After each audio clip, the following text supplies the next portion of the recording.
মেয়েটা হচ্ছে বৃহস্পতিবার দিন দুপুর 12টায় আমার কাছে আসে। তার সঙ্গে তার মা এবং আমার চেম্বারে আমার অ্যাটেন্ডেন্টরা ছিল। টোটাল আমরা 5জন মানুষ ছিলাম রুমে।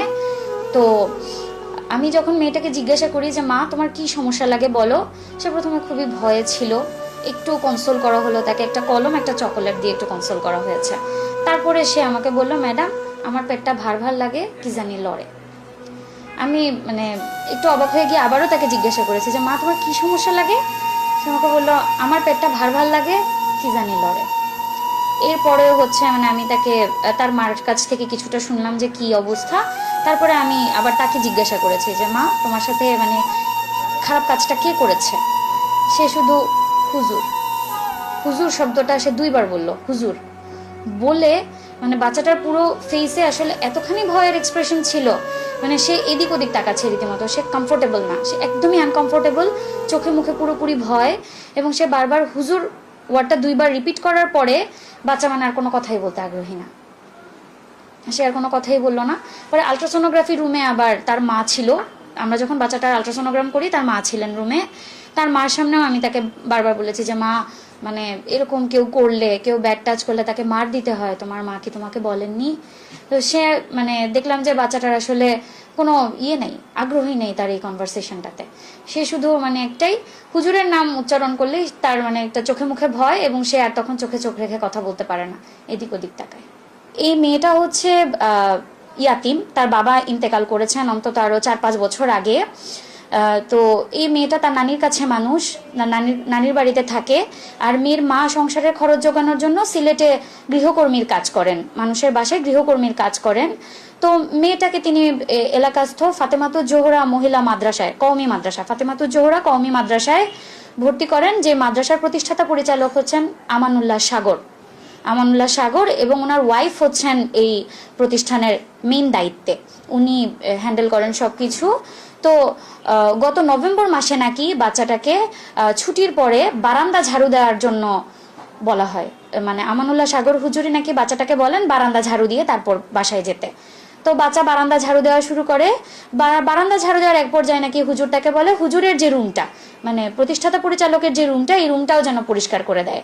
তো বাচ্চা রুম পরিষ্কার করার জন্য ভেতরে ঢুকলে উনি দরজা বন্ধ করে বাচ্চার সঙ্গে এই পৈশাচিক আচরণটা করেন। 5 থেকে আরো 7বার উনি এটা রিপিট করছেন আচরণটা বাচ্চার সঙ্গে, পরপর বেশ কয়েকদিন, পরপর প্রায় 5 থেকে 7 দিন উনি একই কাজ করছেন। এবং বাচ্চাকে ভয় দেখাইছেন যে বাচ্চা যদি কাউকে বলে দেয় বাচ্চার নানিকে মেরে ফেলবে, বাচ্চাকে মেরে ফেলবে, বাচ্চার মাকে সিলেটে খুঁজে নিয়ে মারবে, সিলেটে মেরে ফেলবে, এমন ভয় দেখানো হয়েছে বাচ্চাকে। বাচ্চা ভয়ে কাউকে বলে নাই। এবং একটা পর্যায়ে নাকি গত বছরের জানুয়ারি ফেব্রুয়ারির দিকে বাচ্চাকে মাদ্রাসা থেকে বেরও করে দেওয়া হয়েছে। এই বছরের জানুয়ারি ফেব্রুয়ারির দিকে বাচ্চাকে মাদ্রাসা থেকে বের করে দেওয়া হয়েছে।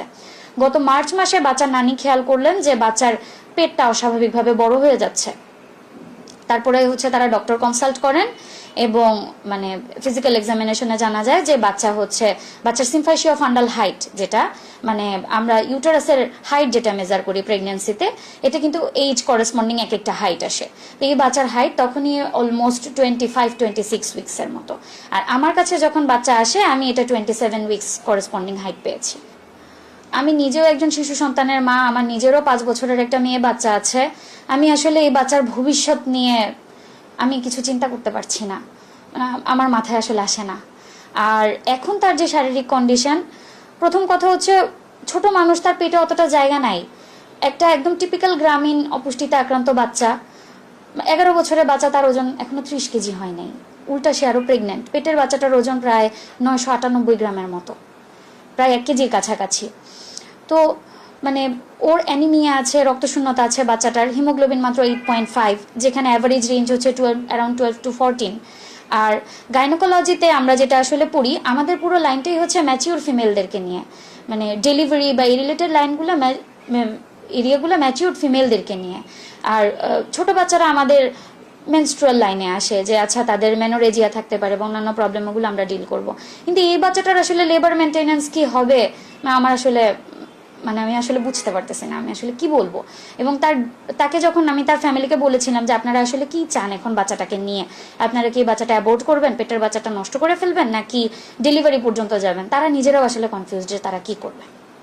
তারাও আসলে বুঝতে পারতেছে না। আবার তারা অ্যাবর্শনের কনসেন্টও দিচ্ছে না, যে বাচ্চাটা আবার অ্যাবর্শন করতে চাইলেও এটা আসলে আমরা কিভাবে অ্যাবর্ট করব, এখন সাথে 27 উইক্সের একটা বাচ্চার জন্য তো আমরা এই ছোট বাবুর পেট কাটতে পারবো না।